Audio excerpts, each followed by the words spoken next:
So this is a symbol of cherry megaphone. I created this in Microsoft Word after creating a shortcut method, that is I type like this 1F4E3. So in my keyboard I type like this 1F4E3. So after typing like this, I'm going to press these two keys. This is the alt key and this is the S key. So one of my finger in this alt key and in this S key.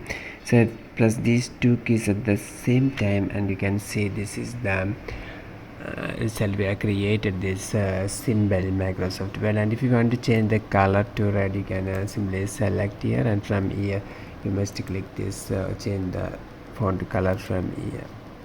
So you can change the font color from here. After selecting, you can change the font color also.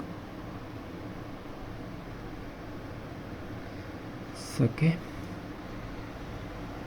From this video, I'll see for more videos. You can subscribe Engineers Online. Thank you.